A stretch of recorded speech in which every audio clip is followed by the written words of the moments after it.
Welcome back, everyone, to another episode of Agency Life. My name is Clodagh, and today we have Eric Baum from Bluleadsz.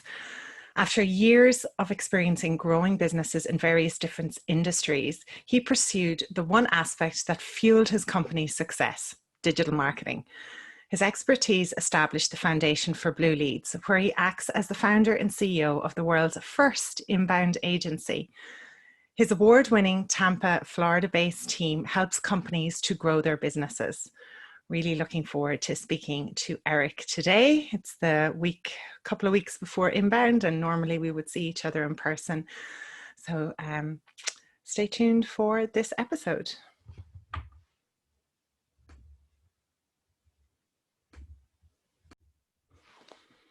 Welcome to the show, Eric. It is with a heavy heart that we are not flying on planes to meet each other in Boston in a few days' time at Inbound, but this is the next best thing. Welcome to the show. Well, thanks, Clodagh. Thanks for having me. Can you imagine, is this the first inbound since you were the first inbound agency? Is this the first inbound you're not attending? So I've missed inbound once or twice before over the years. I mean, it's been 10 years for me. However, this will be the first time that, my entire team's not going. So there's always been somebody from Bluleadsz showing up, even if I couldn't have made it. But now, like, nobody's going. Of course, everybody's going now because everything's virtual. But, I miss Boston. I love Boston. I love the vibe. I love the vibe of 25,000 people milling about, all talking about marketing. It's fantastic. And so I'm a little bit sad about that, to be honest with you. But yeah, we're at least we can do the virtual, it's the next best thing. And hopefully next year we'll all be back there in Boston, and probably even more excited because we'll be back together again. Next year might be a little crazy. I think people might go a little over the top because they missed it for a year. We know those ones. The rocket ships going straight out of the gates. Over exciting. I'll put my hand up. I have experienced that before. But Eric, tell us how you've been working in various businesses. You love the digital marketing, and then you started Bluleadsz. Like that's your background. Tell us more about how you started Bluleadsz and the type of clients that you work with. Sure. So, Bluleadsz came out as a necessity of another business that I had. I was running two service-based companies, plumbing companies, franchise companies that I had started from scratch. Didn't know the plumbing industry at all. But this was actually 11, almost 12 years ago now. And I was spending $25,000 a month in each market, Tampa and Orlando, in the yellow pages. And my cost per call was $365, and I was losing money to make the phone ring. So I hired somebody internally. I said, I need to build a website and need to go online and do pay-per-click advertising. So I hired my first employee, Mike Patino, and I did that. I got completely out of the yellow pages. It took me 6 months to get out of the yellow pages. And I went from spending $25,000 in each market a month to spending $8,000 each month. And my cost per call went down to $25. It started $45. Ultimately, I got it down to $25. And so immediately, all the other franchisees across the country were like, Eric, how the hell did you do that? And so I was like, another business. So I took Mike, shifted him over. Back then, my first company was called BMG, Baum Marketing Group. I changed the name and reincorporated about a year and a half into Bluleadsz. And so Bluleadsz officially is 10 years old now. I changed that name when I found HubSpot. So originally I was looking for a content management system. So I was looking at Drupal and Joomla and all that kind of stuff. And I found HubSpot's content management system. I fell in love with HubSpot, watching HubSpot TV at 4 o'clock on Friday afternoons with Mike Volpe and Karen Rubin. I'm sitting up with my feet up on the desk, drinking a beer, learning about this inbound marketing. And I was like, man, these guys are onto something. So I completely changed the focus of the agency. At that point, in that first year and a half, we got like 25, 30 clients, all doing just SEO, building these micro sites for these franchisees and doing pay-per-click advertising. And then I went all in once I found HubSpot. I was like, inbound marketing is the way of the future. And so I hitched my cart to their horse, so to speak. And honestly, it's been the best thing that I could have ever done. Wow, what a wild ride. Congratulations on 10 years, a real milestone. Thank you. I mean, every time I see Brian and Dharmesh, I'm like, thank you for changing my life. And they're like, dude, Eric, we know, we've heard it every 10 years. You say, every year you say that for 10 years. Yeah. We get it. You're thankful. I'm like, no, you don't No, understand. you don't Like, my understand. life is fantastic. My Mm. kids are happy. You've given me everything that I could possibly want because you guys created something, a movement, so to speak. They completely changed the world and changed me for sure. Right. And they're still going. There's still plenty in them. Yeah. What kind of companies do you work with now? I think you've moved away from the plumbing kind of things. So what's the ideal client that you guys just like love working with and get great results for? Yeah, so we've moved up market along with HubSpot, right? So our primary ideal customer profile, so to speak, is a mid-sized company in the tech, like SaaS, manufacturing and professional services, and they're looking for more leads online, right? And looking to generate revenue. So from our perspective, we primarily play, and we only work with HubSpot clients. Oh, cool. So if they're not on HubSpot or not willing to go on HubSpot, we won't work with them.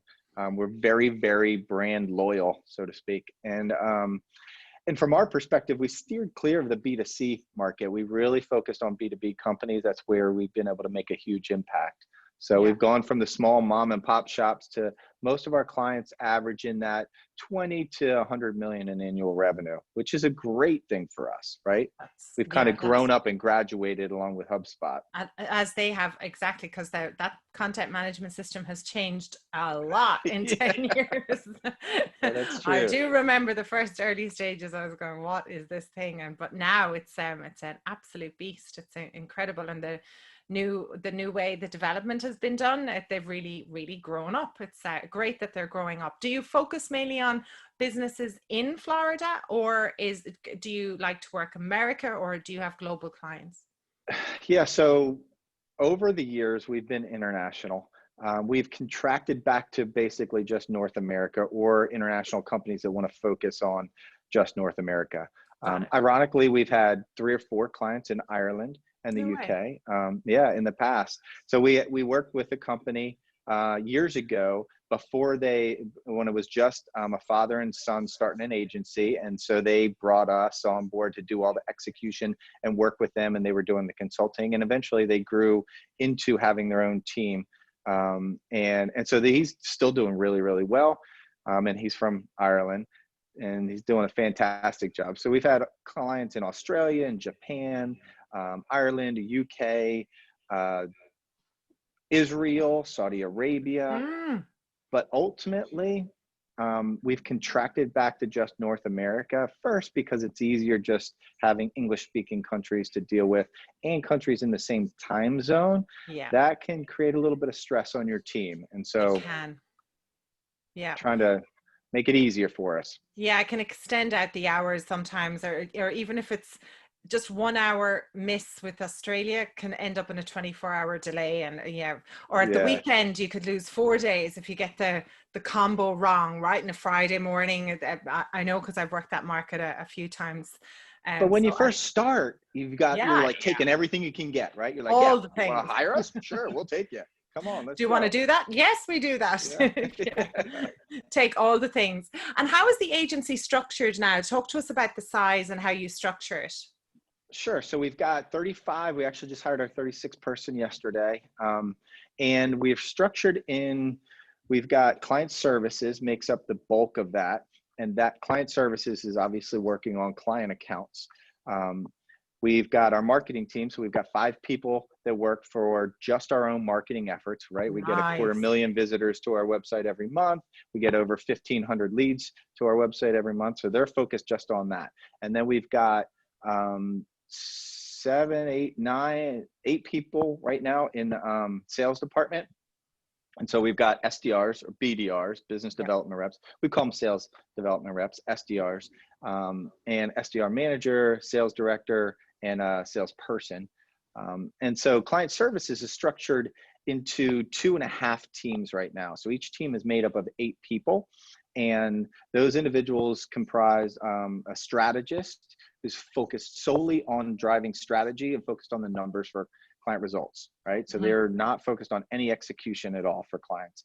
We've got an account manager who handles all client communications and running everything through Jira. So we use Agile and Scrum methodology. So Right. they're focused on all the email and all the phone calls, all the meetings, and running all the stuff through Jira. And we've got 2 marketers, 2 copywriters, and 2 design/developers on those teams as well. So we comprise a team of 8 there.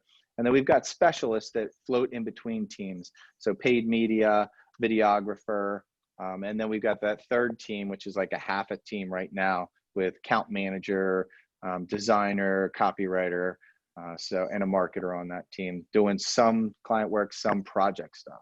Got it. Nice setup. I like the way you've used the Man, setup. The good organizational structure, and the SDR team, like, very, very important having that. Like, so what was the moment that you realized that that was going to be a game changer for your business? yeah, so I'll kind of let the cat out of the bag. It's not just SDR for our brand. So we actually only have 1 SDR right now working Oh, on. We had 2. We had an entire team of 6 SDRs calling our leads. And I started what was called internally Project Hammerhead 3 months ago. Actually, 6 months ago, we tested with the SDR team, built the SDR team up over the last 6 months, and perfected the model. But now we've got 4 clients that we are focused on just SDR services for fantastic. those. I say just. A couple of clients, that's the only thing we're doing. A couple of clients came over from the marketing side of things. And I did that for a reason, because there's always a disconnect, and you know this better than anybody. When you're generating leads online and you're passing those leads, which aren't necessarily sales qualified leads, they didn't raise their hand and said, I want to talk to a salesperson. Your client is like, well, we're getting all these leads, but sales isn't actually closing any of these because they're not good prospecting. They're only good. Most sales teams are only good about being reactionary to the leads they have raised their hand. Hey, I want to hire you, right? That's right. Yep. And so I took it upon myself. I'm like, well, there's a huge opportunity here, because nobody can create an SDR team. Agencies aren't doing it. Clients aren't doing it internally unless it's a software company. Software, this is nothing new for software companies. They build BDR teams, SDR teams, and pump it over to their sales teams, right? Yep. But most companies aren't doing that, and they don't know how to train them. They don't know how to hire them. They don't know how to make it successful. So I immediately perfected that model internally first, rolled it out to clients, and man, that's selling like hotcakes. I bet it is, especially at this particular moment when maybe perhaps that salesperson in an organization hasn't quite figured out how to move himself from, or him or her remote. Sometimes a lot of salespeople have been extremely effective in person, or that hot shot at the conference. They know, look, it's okay, I'm going to go to that conference and everything's going to be all right. But perhaps they're struggling. And if you can provide that service for a company to bridge that gap while that salesperson gets up to speed working in a new way, I would imagine that's a huge opportunity for you. It is, and it's a pretty high barrier to entry, because it's an investment. From an agency perspective, you've got to get the team members in place. You got to train them properly. You got to figure out what's working and what's not working, and certainly figure out the service model to your clients and what's working and what's not working. So that takes an investment. So you've got to be able to have a little bit of financial wherewithal to get through that learning period, Right. so that you're successful with your clients. So yeah, because they've got to learn like, everything about that client's to answer all the questions that are relevant in that initial call. Yep. Brilliant. Yep. I love that. Yeah, it has been one of those. There has been a revelation, I feel, over the last couple of years, where it's marketing agencies are talking to a client and they're saying, we're going to bring you marketing leads, but the client hears, you're going to bring me sales.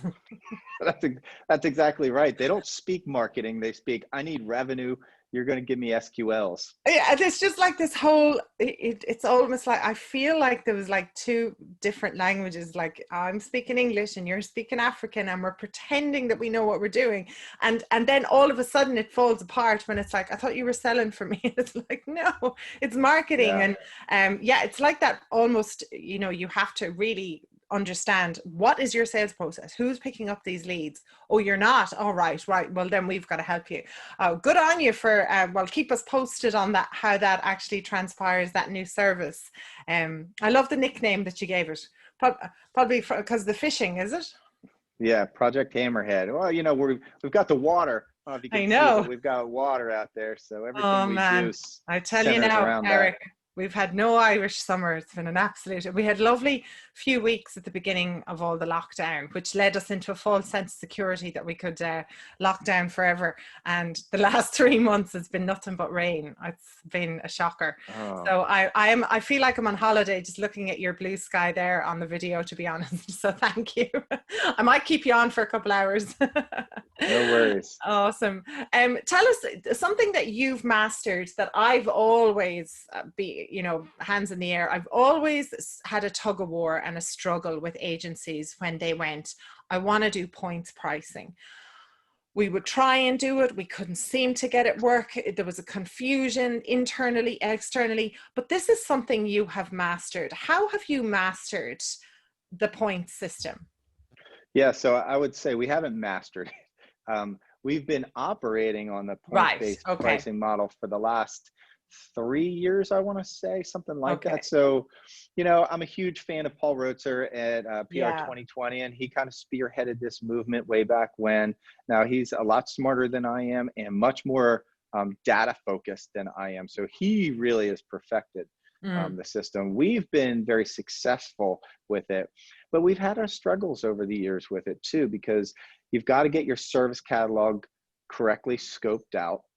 You have to get your team properly trained to adopt it and not think of points as directly related to hours, which they want to do.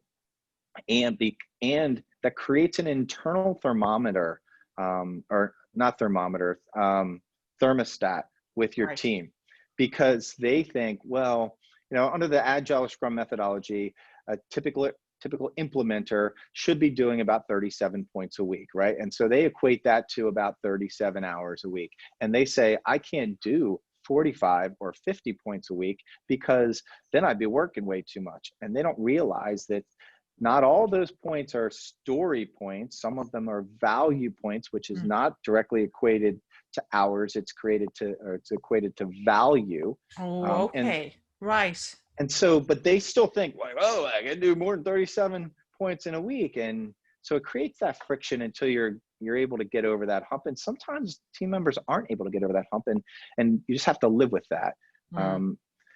But honestly, when we switched to that model, it was because we moved the entire agency over to this Agile and Scrum. And so it's a huge bunch of change and churn in the air anyway. And with clients, it wasn't too bad. They kind of got it. They're like, all right, points directly related to an hour roughly, right? You know, you're going to save me money because somebody knew that starting isn't going to take twice as long to do something, and I'm not paying for that. You're doing an average time for that. And I'm like, yep, that's what we're doing. So it worked out well. So. Awesome. Yeah. Well, it's good that it keeps going. But like you said, I think that's the message that I'd like to get to agents. It can be difficult. It can work, but it might not be as smooth as you think. And to keep at it if it makes sense for your business.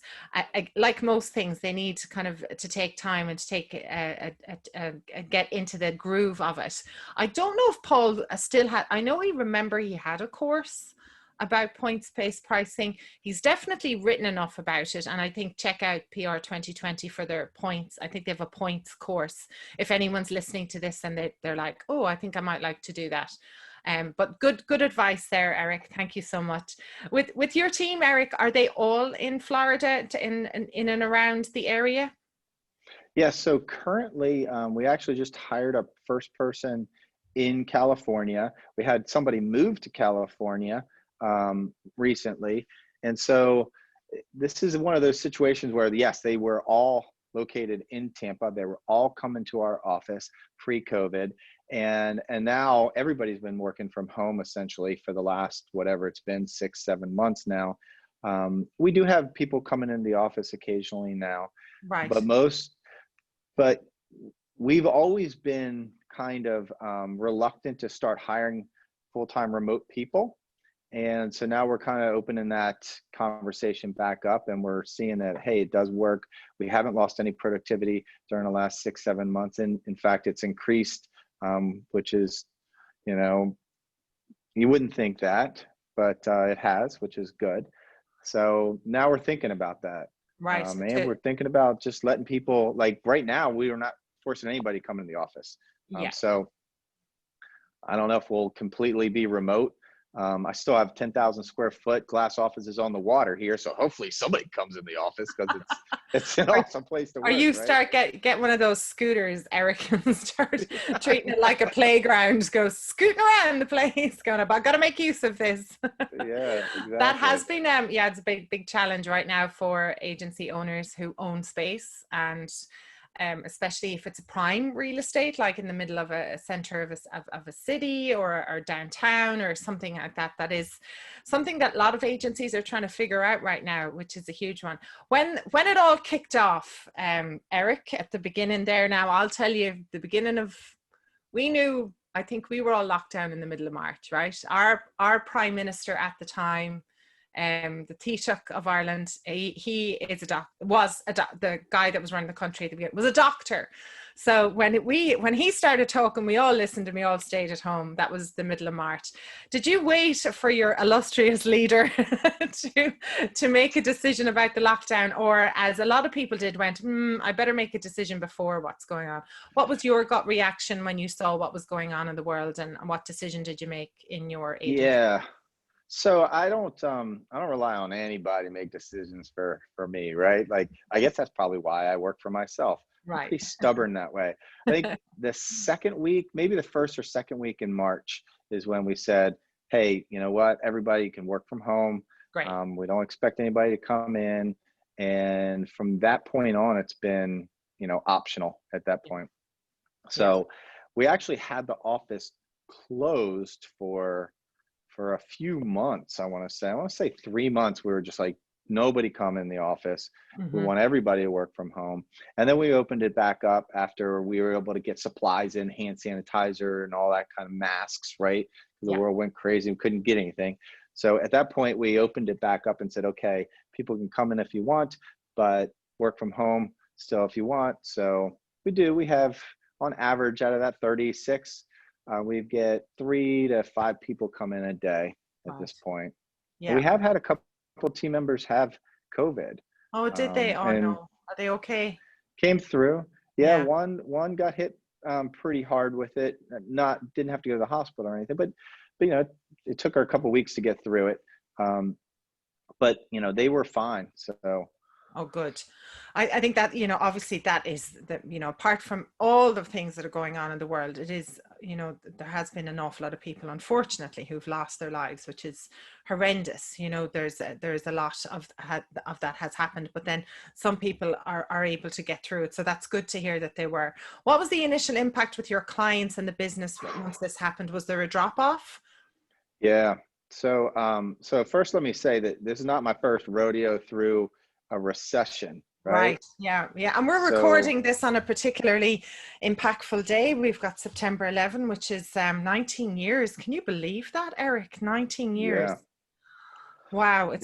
That impacted the whole world as well. That was, and there was obviously massive fallout after that as well. So yes, Eric, not your first rodeo. No. So, when it first happened, we lost about 25% of our reoccurring revenue, which is a big hit for us, right?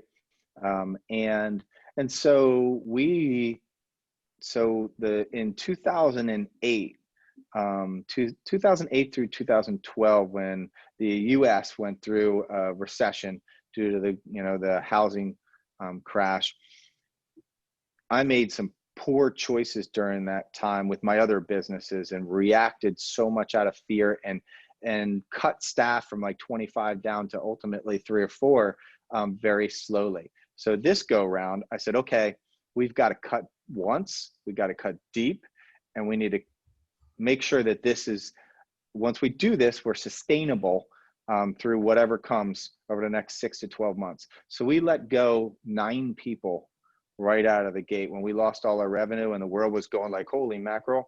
I had to let go of 9 team members. Now, we've since brought almost all of them back. Some of them found other jobs, right? Okay. And then we've hired more people since then. And we cut a lot of expenses. I went back and renegotiated with our lease. Like I said, hey man, I'm not going through that slow, painful death again. We're going to make a huge sacrifice right now. We took pay cuts across the board for the entire team. All this stuff has been reinstated since. So we only had to take a pay cut for one pay period. Wow. Which was good. But like I took a 50% pay cut for a while. Wow. And so we took some big sacrifices for a few months until things stabilized. And we still have some repercussions from that because we're not seeing we've since replaced that revenue, but not with monthly retainer revenue. So we haven't even gotten back to pre-COVID MRR levels from a marketing perspective. We've since added SDR services, which is also retainer model. So that's working in our favor.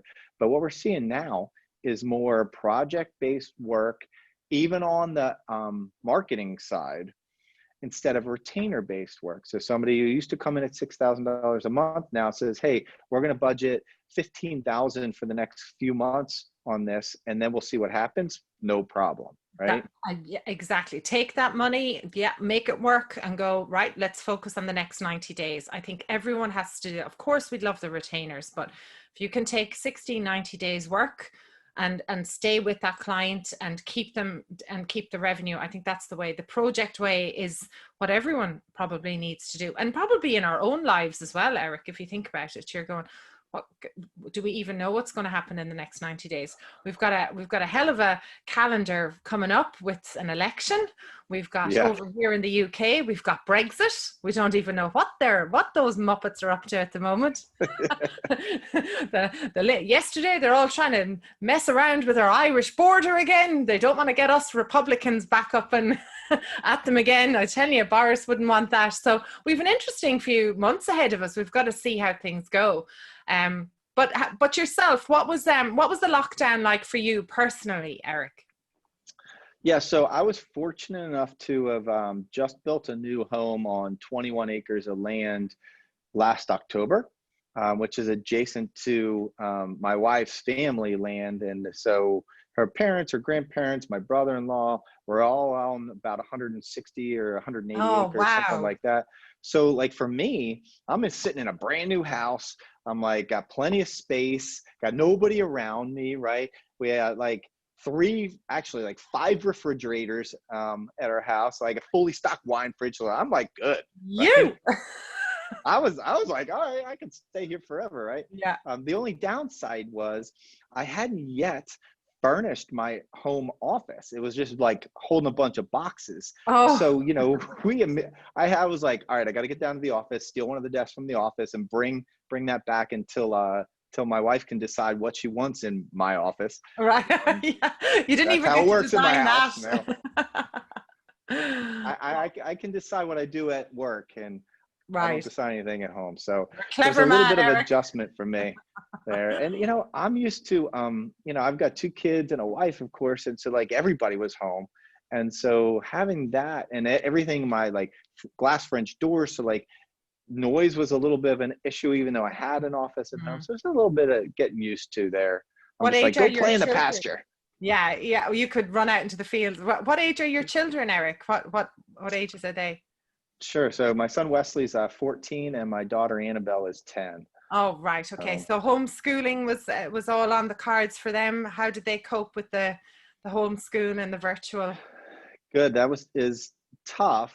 Easy for the kids. My wife, my daughter had been homeschooled before, and she's actually being homeschooled right now too. So for her, it was super easy. It's more difficult for my son because he's just high energy all over the place, and getting him to kind of settle down and like dial in and just sit on a Zoom call and pay attention to that is been difficult. There's a few times where the teacher's like, Baum, like talking, which is my last name, and calling Wesley and I'm like, I can hear it. I'm like, Wesley, they're talking to you.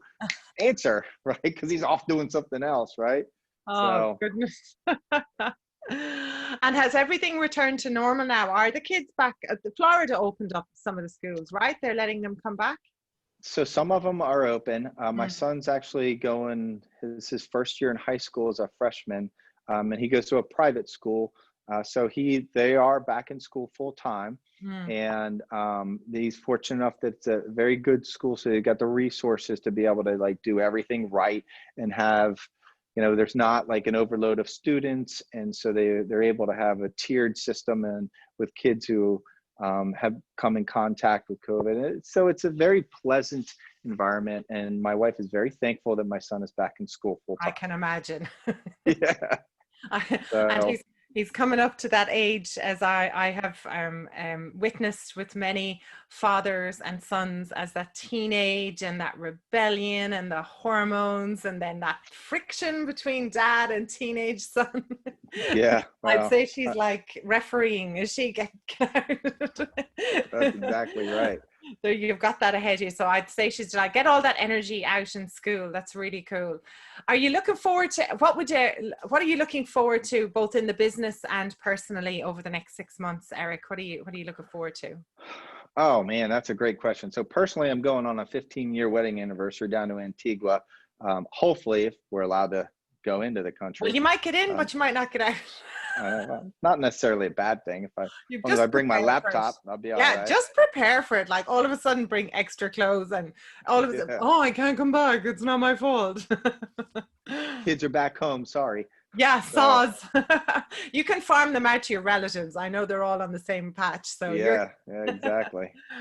So, but professionally, I'm really excited for the second half of this year. So one of the things that not only am I excited about our SDR services that has been taken off, and that's doing really well, but also from a client services and an inbound marketing standpoint, we're seeing a lot more upsells in my business. So, and this goes back to that points-based pricing conversation where not only was putting it in points-based pricing essential for having a structure and a uniform way of delivering and not over delivering on clients or for clients, but like it really does provide that conversation starter with a client. Say, okay, you want to do this month? No problem. That's going to be an extra 20 points, right? So an extra $2,500 to do that. So it's opened up the door for, we consistently get upsells every single month. So on average between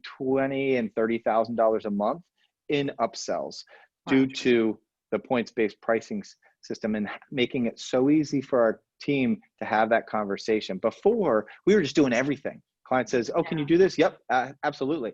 And nobody was keeping track of it. Nobody had an understanding, are we over servicing this client that's paying us $4,000 a month, right? We're giving them $8,000 worth of work, but everybody's too scared to say something about it. Yeah.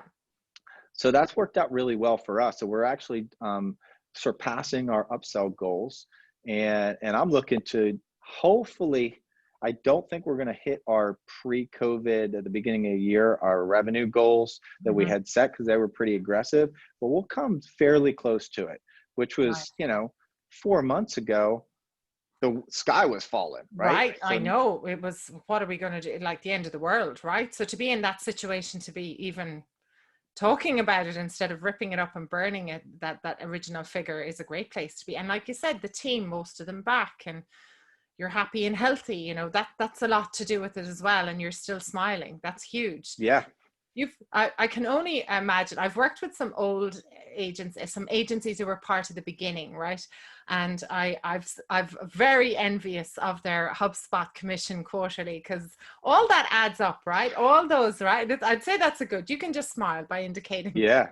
it's going, but it does. I think people in the beginning, they're like, 20%, shh. But you build that up over a long period of time, and it's still, as fingers crossed, it is forever. And that is a fantastic boost to the business every quarter. Have you extended that across other relationships, partnerships, software, referrals, things like that? Yeah, so that's on a roadmap for this year. So we've formed relationships with a few different companies so far. So Accessibility is one of them. So they do American Disabilities Act, so ADA compliance. That's right. Seamless, Kixi, sales message, so texting platforms, calling platforms, in Right. addition to HubSpot, and a few others we've entered partnerships in with. And it's only softwares that we're using for our Yeah. clients or we're using ourselves. So we believe in those softwares. But I will tell you, my 3-year goal is to get $500,000 a year in passive revenue. My 1-year goal from the middle of this year till next year, because we really just started rolling this program out a few months ago, is to get $250,000 a year in recurring revenue. Because we get, and I don't mind sharing, HubSpot, we get about $140,000 a year Woo! in commission. So it's a That huge, is great money. yeah.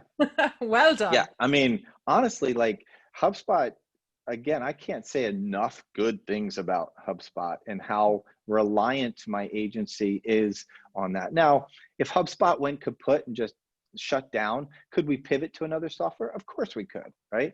Right. Because it's now about the methodology. Of But course. I mean, anybody that doesn't look at passive income and multi-channel revenue for doing nothing but helping. Now, it's different if you're just pitching software and you don't believe in it and you're not using it. That I don't advocate that. But there's nothing wrong with giving that option to a client and letting them know. We say, hey, we'll put you in touch with a rep. You know, we're a partner. We get revenue from that, right? So like, we're very transparent about it. And most of the stuff is fairly inexpensive. Besides, HubSpot's the most expensive thing, really. Right. And it's great. Like, I want to be sitting at $250,000 and ultimately in 3 years, $500,000 in revenue just for doing nothing. Exactly. And tidying up all of that relationship between it's a simple tidy up. It's signing up for that software partner program or affiliate program, having a conversation with them about, I'm going to share leads over, give me a person, don't give me a call, 1-800 number, building that partnership, building that relationship, tying up your referral fees, your affiliate fees. There's no reason you cannot earn commission for having a conversation and recommending a tech stack. That is something Nope. that is definitely out there. Well, I'm going to put a hook in for this, and I will continue talking to you, Eric, about this. But I have been spotting that role as a partnerships manager, and I actually have the formula of how to set that up. So I'm going to talk to you one-on-one. And if anyone is listening to this going, OMG, that's something I would like to do, you're going to drop me a line, clodagroup.com. Okay. But finally, Eric, you've been an absolute pleasure. I know it's early in the morning. You've got the rest of your day to get on with. What bit of advice would you have for agencies with all of your experience in both the business world and the agency world? What tip do you have for agencies as we sign off today? Yeah. So go all in is my biggest thing, and don't make decisions on fear. And so I think the biggest mistake agencies make at the very beginning stages, and then I say beginning meaning that one person through 20 people, is they don't sell enough. They don't expand enough fast enough to be able to generate enough revenue to hire the team members that they need to be able to execute effectively. When you get to that 1 through 5 people, 1 through 10 employees, and then up to that really 15 to 20, there's a couple different nuances and challenges at each stage. But regardless of those stages, like, don't be fearful to hire the right people, first off, and don't be fearful to sell more clients. Always sell, sell, sell, and figure out how you're going to execute on the backside. But unless you're constantly selling new deals and growing, you're going to be very vulnerable, and you're never going to get to a point where you can do the stuff that you want to do, right? When you get to that 20-person agency level, at least now you've got a management team in place or some team leaders that you can Yes. take a step back, and not everything is on your shoulders anymore. And so, but you got to get there as fast as you can. Otherwise, I mean, it took me a while to get there, and I made all kinds of mistakes. And some of them were based on, not selling fast enough. Some of them were based on, I don't want to do that because I'm afraid of XYZ happening. And like, get over that, get to that 20-something person agency as fast as you can. And that's going to enable you to have the cash flow to do what you want to do to get to that next level. Brilliant. Eric, it's the second best thing just to see you across the screen. And I really, really thank you for sharing your story, sharing your insights with us here on Agency Life. Thank you so much for being on the show. My pleasure. Thanks for having me.